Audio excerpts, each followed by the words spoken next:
from our local experts at the Locked On Podcast Network. We bring you the real story, why it matters, what's next, who wins the big game, and more, all in 30 minutes. The College Sports Big 3 in 30 starts now with the biggest story in college sports. You are Locked On Buckeyes, your daily podcast on the Ohio State Buckeyes. Part of the Locked On Podcast Network, your team every day. Before we get to Jeremiah Smith in general, Jeff, I want to open up with you because when I think about this game, watching this game, I was a person that picked Ohio State to lose. I'll go right out and say it. I was wrong. People are going to rip me for it. I don't care. I got a job to call the game like I see it. I thought Ohio State was going to go into the game and walk away with an L. They walked away with a W, and they showed up today in a way that I was not expecting. Ryan Day said we're going to be explosive. We're going to go to our go-to guys early and often, and Oregon didn't have an answer. All year long, Oregon had answers for every team. Today Ohio State had answers for everything Oregon threw at them, and that's kind of my biggest thing right now is Ohio State's finding ways to have answers when they're facing really big teams in the playoff. Yeah, and what are we talking about here? What you're really talking about, and this is the biggest criticism of Ohio State across the board, across the country, coaching. Here's what they did. They obviously watched film. They obviously found what they felt. Oregon's a really good team. Let's not lose that in this game, that Oregon is a good team. That's what's so impressive about this win by Ohio State. They coached well, and Ohio State did something that this defense is built to do two things. It's built to pressure with 4, and it's built to have a lead. And when they went up 14, and then they were able to get pressure with Sawyer and JTT, who, Jay and I have criticized up and down and in between some of the praise for 4 years. That's when everybody, fans and neutral viewers and everything thought, well, Oregon's in trouble. And it never let up. They had Gabriel looking at his feet and looking ahead instead of just playing comfortable down the field. And Oregon, and the Ohio State's defensive backs, honestly covered better. They learned their lesson and didn't try to challenge them on the outside. And Caleb Downs played, a historic game. If you go back and just watch him, it was really basically what Ohio State was built to do. They actually did in this game. And that's why they came out with the W. Barrett, same thing going to you. I've been thinking about Ohio State, and I've been really questioning Ryan Day's coaching, because sometimes this year Chip Kelly's coaching. Really, first part of the year, the defense, Jeff and I did shows discussing how the defense at times are just not doing the things that they're doing later in the year. Biggest takeaway for you from this game? Mine was just Ohio State had answers, but what's your biggest takeaway right now after the game is over? Well, to me, it's that Ohio State's ceiling is higher than anybody in the country by far. But I think the more important thing is that the floor is way higher now than it was, a month ago. I think, it's one thing to do what they did to Tennessee because that matchup was sort of known. It wasn't, everyone sort of had tape on Tennessee. And even though Ohio State had played Oregon before, they're different teams. That's half a season ago. And so being able to play at that level against an opponent that has had plenty of time to study you, to get ready for to get healthy, I should say. It's massive. I mean, it's massive for Ohio State to go out there and say, hey, look, what we showed is not who we are. Ryan Day to basically, put the pieces back together and say, hey, look, we're going to go beat that dynamic offense. We're going to remember that Jeremiah Smith and Emeka Egbuka are real people on a roster that you can actually use. And, get back to the rushing attack. Because that rushing, you guys know this better than I do, but that rushing attack it's been really good at times. And then it's like, well, what the hell? Where are you? It seems like that changed. They stayed true to their identity. And, Jeff, you mentioned when that defense, when they get a lead, that defense is built for situations like that. And to get off to hot starts in the two biggest games of the season is a big step moving forward, especially considering I think they're going to have the easier path to the national championship game of the other two participants. Yeah, they're almost going backwards in this path. Again, just like the last game against Tennessee, Barry, you said a couple great things there about that game. We knew what we were going to get. And that's how it played out. This one, I don't care who it is. Nobody saw this coming. Nobody saw Oregon being confused. And I watched a lot of the Sky Cam, because I like to watch the safety defensive backs. And Ohio State, again, played their defense and just played it very well, But like you said, through the year, no, the rushing attack has not been there at all. They break big ones against, well, most teams are lesser than Ohio State. And I don't mean as an insult. Right. But most of the time, Every team. yeah, and they break the 60-yarders, and then they get a bunch of 2 and 3 yarders, and then the athletes bail them out. Me and Jay talk just repetitively about the athletes always bail Ohio State out. Offensive line, is the MVP of this game. I mean, they played great. They really have built themselves since the Oregon game. I mean, that's when this offensive line, had to become something different. As much criticism as they've received, man, they played great. It looked good on film. And then when that works, everything works. There was actually I thought there were some running lanes out there that because of Oregon's defensive line made some really good, last second plays. There was some gaping holes out there that I thought any minute's going to break, and a couple of them did, but especially when Judkins was in, I don't know if there's I wouldn't be smart enough to know if there's a different blocking type for Judkins, but I don't know how many times I said, like, this is the one, and they kept a shoestring here or there, and it really kept it from breaking open. And then, so it was just, I don't know. Again, it just all came together. This is the team that we were promised in July. And it came together for this game. We thought it was for the Tennessee game, but now I realize, no, this is the game this team was built for. And, it was really something to see as a fan. From the fan side of it, this was awesome. So, Jeff, you made a comment there about this is a team we're finally getting to see, and it's made for this moment. Ryan Day made a very specific coaching decision this year to kind of slow roll this thing, to do more huddling this year, to do a more methodical approach to the offense. We saw more 7-play, 10-play, 12-play drives that we don't normally see. All of a sudden in this game, 3 plays, touchdown. 3 plays, touchdown. What was it, a 1-play touchdown to Travion Henderson on the run up the right sideline? Yeah. And I think there's a benefit to both. I see the benefit to Ryan Day saying 7, 10, 12-play scoring drives. You're going to need these down the road. I also see a benefit of quickly scoring against Oregon, because I think in this kind of game, we talk about getting up early here, and maybe it was someone on the broadcast talking about all of the teams that they got the bye. They got down early because the teams that came in that played that last game, I think they kind of had a little umph in them, and they already had some momentum coming off that last game. And Ryan Day kind of felt that and realized we need to get up on Oregon fast, because Oregon can score quickly. And being able to get up and score quickly might help you today. It helped today, but it may help you down the road as the Buckeyes' quest to win a national championship continues. Yeah, there's no doubt. And you mentioned, like, the biggest thing for Oregon is they have their game plan, right? They still want to run the ball first and work off play action. They do it in a different way, obviously. But you look at, in a situation like that, when you as an offense try to score quickly and sort of, be the snake, be the aggressor, you can get your opponent out of their game plan quickly. And that's exactly what happened. I'm looking at the stats right now. James only had 7 carries. Whittington had 6 for 3 total yards. Obviously, Dylan Gabriel, the sack yardage gets factored in there as well. They had negative 23 as a team, but that's not who Oregon is. Dylan Gabriel's not supposed to throw the ball 41 times. That's just not supposed to happen against anybody. So the balance was off. And I think because Ohio State was able to land those heavyweight, those punches quickly, those haymakers kept going. Like I was at the Peach Bowl, and we come back up in the press conference, and I look, it's all quiet. We're supposed to be professional in the press box, right? I look at the score. I'm like, holy shit, it's 30-0. Where did that come from? And I think Dan Lanning probably thought the same thing. He's like, this is not how it's supposed to roll. So yeah, I think you had him in a corner from the get-go, and that is a credit to Chip Kelly, that offense, the game plan for to have I would say the guts to go out and let it rip in a big spot, and it worked. And man, they dictated the style, and styles make fights, and Oregon was not ready for that style.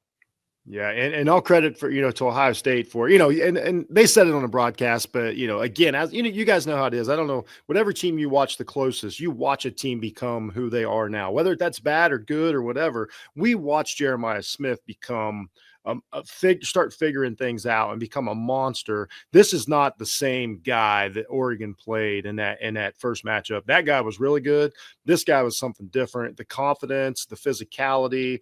I know I'm going to, we'll have plenty of time to praise Will Howard here in a minute. What a great game he played as a quarterback. But just for Ohio State to know what they had in practice, me and Jay again say all the time, what was Ryan Day watching in practice? Why did he think this? They knew what they had in practice, and they knew the advantages they had in some of the, the physicality and the man-on-man matchups, and they used them. Again, defensive line did a great job of making Gabriel play from the pocket and making him worry. And another thing they did, and I think this gets lost in another, it did get brought up one time on the podcast, but is that when Ohio State was tackling people, it just seemed a little meaner. And there was always one, it was all clean, but it was always one or two guys landing on Gabriel when they got tackled. They weren't pushing out of bounds. They were tackling him and landing on him. And that wears on a team. And I really thought they did a good job being physical. I thought they did a great job with the defensive line rotations. I mean, this is the best coaching job that we have saw the Ryan Day coaching staff do since he's been here. I promise everybody that first half. The second half was about hanging on and not losing. And they made some mistakes. And I think Lanning actually, I joked about it in our little chat. I thought he coached a great game. He stayed calm, and he punted in the second half there. And I'm like, wow, what is he doing? And I said, wait a minute. Waving the white flag. That's not like him either. Yeah, no. I said, but the one time I said, you know what, Jeff? I said, he's way smarter than you. Let's see what happens. Sure enough, we get the one holding call of the game. I won't even go into that because it's just not worth it. It was a weird called game anyway. And so they get the ball back, and next thing you know, a quick touchdown. And I'm like, he stayed calm. And I mean, then it kind of got away from him. But I was like, he actually kind of kept his team thinking about a possible comeback. I mean, I know I was. So credit to that Oregon coaching staff. They're awesome. That team was really good. They didn't give up. And, I was driving back and I was listening to the national broadcast, when they went for it on 4th and 5, whatever it was at the end of the first half and scored. And the radio guy, the play-by-play Kesher was saying Lanning's definitely going to kick a field goal. They just need punts. And I'm like, no, he's going to go for it. That's how Dan operates. And, going into halftime, you could sense, at least I could sense through the radio driving home that there was some momentum. Yeah. And then for them to come out and score right out of the gate in the first drive, it's not, when it's 34-0, you don't expect there to be a comeback, but it's like watching Dumb and Dumber, right? When Mary Swanson says 1 in a million and Lloyd Christmas says, so you're telling me there's a chance? Yeah. And you're correct. It was legit. And to fill you in, I know because you were busy today, you might not have got to see it. So the last Buckeye drive of the first half, there was about 4 minutes left on the clock, if I remember correct.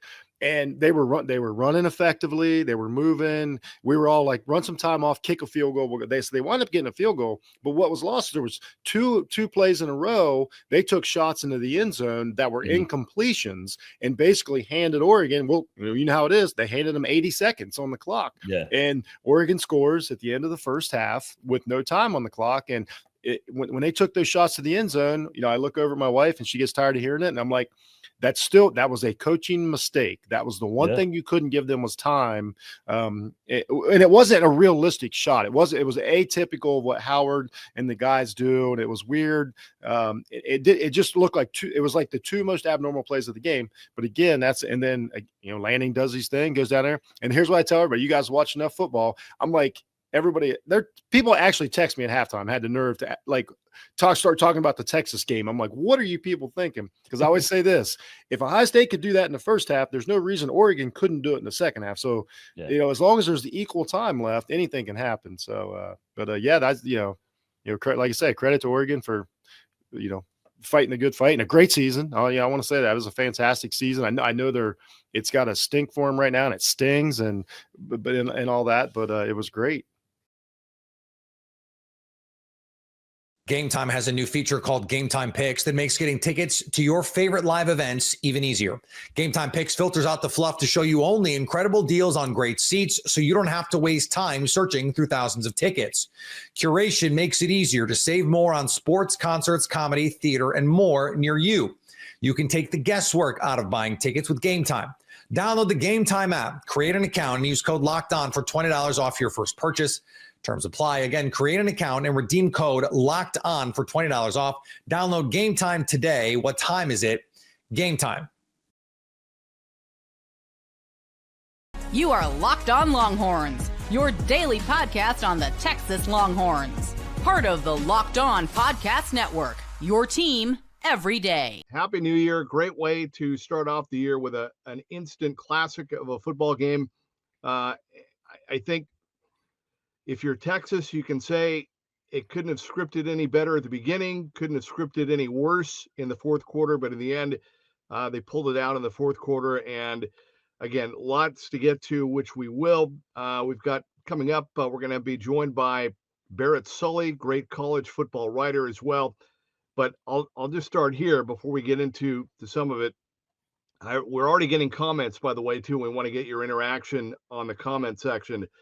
But Coach, you know, as well as I do, if not more, winning a championship is never easy, and there's always going to be bumps and surprises and twists and turns along the way.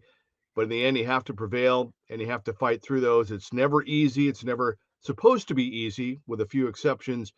And I guess on the positive side, you can say for the Longhorns, in the end, they got the W and they advanced, and they're on to the semifinals, beating Arizona State today in double OT 39-31. Yeah, to me, it was a tale of – it was a first half tale. It was a second half tale. There was an overtime tale. It's difficult to win. The margin for winning and losing when you get in really good games and you get in really tight games is really thin. And I thought I really had thought for a second with Bert Auburn getting a chance to win the game twice for Texas and him not getting it done. It just felt like kind of the tale of the day. I mean, Texas had opportunity after opportunity to kind of land a blow to knock this team out. And when you let good football teams hang around, then they start making a play on you. And then the next thing you know, they believe all of a sudden, hey, we can beat these guys. We can slay the giant. And then they make another play, get themselves in position to go for two, tie the game, and we know what happened. But I think at the end of the day, this is a scenario where Texas is – it feels like Sark is kind of starting to get towards that culture change that they were looking for in Austin forever. It felt like a Vince Young moment when he – was able to get USC. It was a different – I get it, there was a different storyline there.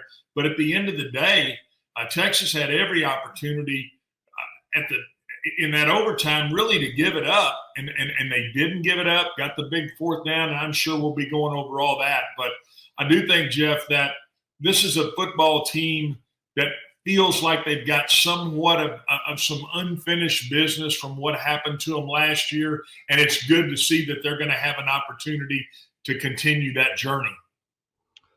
Again, we're getting a lot of comments, and I'll get to those in just a bit. I want to thank everybody for joining us, and again, we want to hear from you and let you be a part of it. I was going to say, Coach, that it's only fitting that this Texas defense would come up and seal the game with that interception in the second OT. But Quinn Ewers in the offense kind of made up for some of their issues with the touchdown and the 2-point try, and those were really good offensive plays. But at the end of the day, this Texas defense has been so great and so dominant. We've talked about that all season long. And even, again, as you always say, everybody has to do their part. Can't be just one-dimensional. Defense has to do their part, but the offense still has to make plays, and you can't beat yourself, and the special teams has to do their part too. Everybody has to be a part and be involved. And fortunately, when they needed the offense to kind of come through after the defense felt like they were on the field the entire game, they were able to pull out the plays and get the win in the double OT. Yeah, I go to the start of the football game, and that's that Texas has got a chance to block the punt. And for whatever reason, you coach it from day one, you take it off of his foot. And I don't know if he felt like he was going to get through or wasn't going to get through. And all of a sudden he's there to take it off his foot. He hits the punter, and it gives them a first down, and they end up getting a field goal in that situation. But it almost felt like that was the first big scenario in the football game. And then Texas was able to come right back, score in 2 plays. ASU goes 3 and out. They return the punt, and you're thinking, boy, this is fixing to be a blowout. But like you said, you leave your defense out there. You're off. They weren't able to run the football. I think Texas had 19 yards rushing in the first half. That's to me, it's just, you can't make an excuse for that. And I get it. Sark likes to do all of the, hey, let's make sure we've got the right angles here. He likes to run the outside zone play, but sometimes you got to run right at guys. And I felt like that's what they weren't doing. They weren't getting themselves in position to then play action, which is what makes Quinn Ewers dangerous. And when you weren't able to do that, then you become one-dimensional, and then that's when Arizona State started getting some stops. Get ready to tackle the NFL with FanDuel, America's #1 sportsbook, because right now new customers can bet $5 and get $250 in bonus bets if you win. The FanDuel Sportsbook app gives you everything you need to place live bets on the NFL all in one place. So when you get a hunch in the middle of the game, you can check out the latest stats, you live play-by-play, and so much more on the same page where you place your bets. Just visit FanDuel.com to join today. You'll get started with $150 in bonus bets if you win that first $5 bet. And the Sugar Bowl today presents an interesting line. The point spread has changed a lot over the last week, and right now, Georgia is the underdog. FanDuel has Notre Dame as 1.5-point favorites over Georgia. The Bulldogs will have their backup quarterback playing, which seems like it's the reason the spread has gone against them. That's FanDuel.com. Never waste a hunch and make every moment more with FanDuel, an official sportsbook partner of the NFL.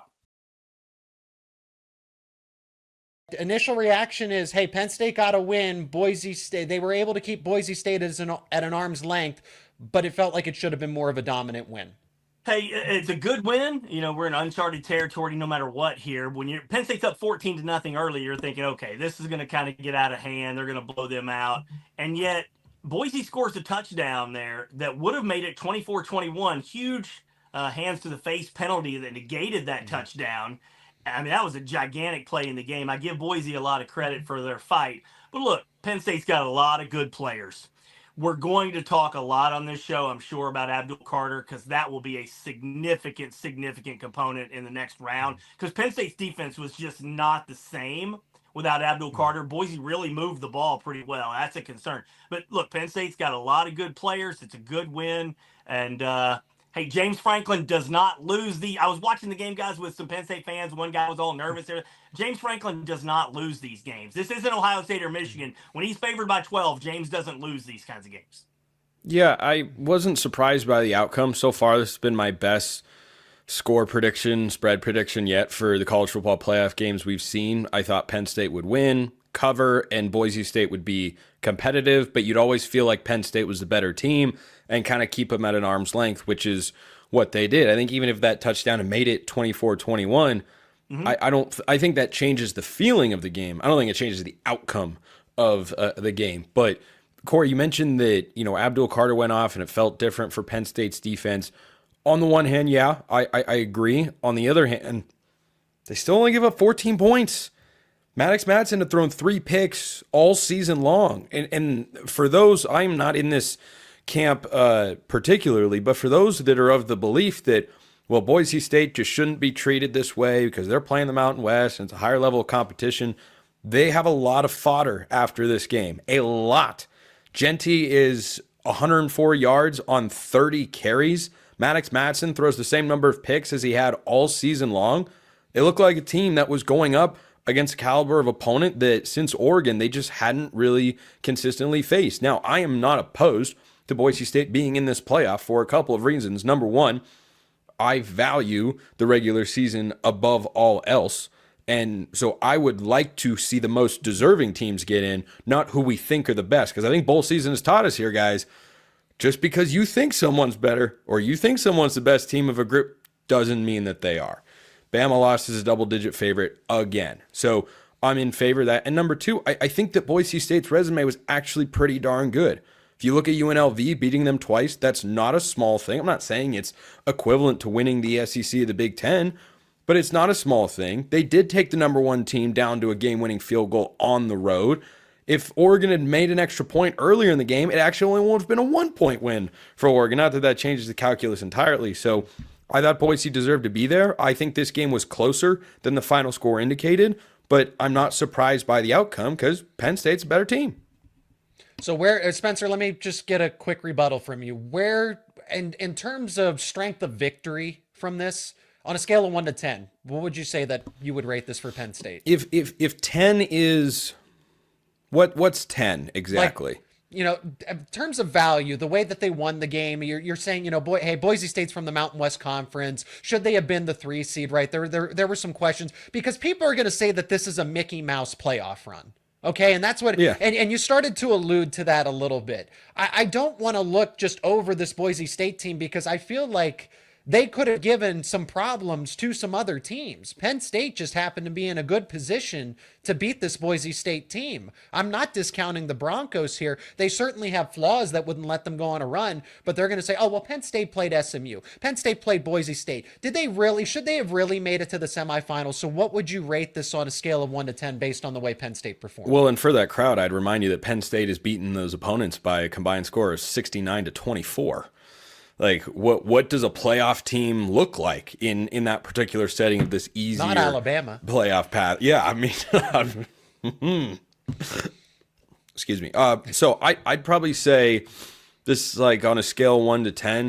This is like a 7-8, like a really good score. Not great, not oh my gosh, best performance ever, because it certainly felt like it could have been more, but it also could have been closer. So I think this is a win you look at and say, yeah, Penn State looks like a team that can go to the national championship game. I don't care if they get Georgia with Gunnar Stockton or Notre Dame as is.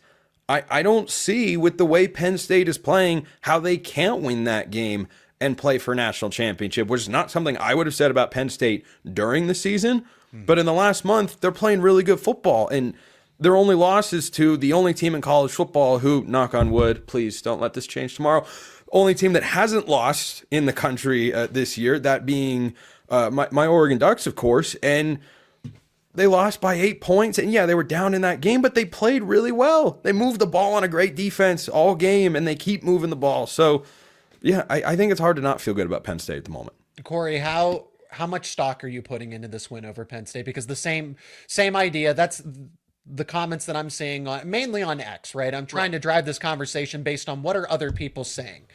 For Penn State, SMU, Boise State, did they deserve to be here? Should they have been seeded as highly? Whatever have you. How much stock do you put in this game when Penn State's really going to get a test?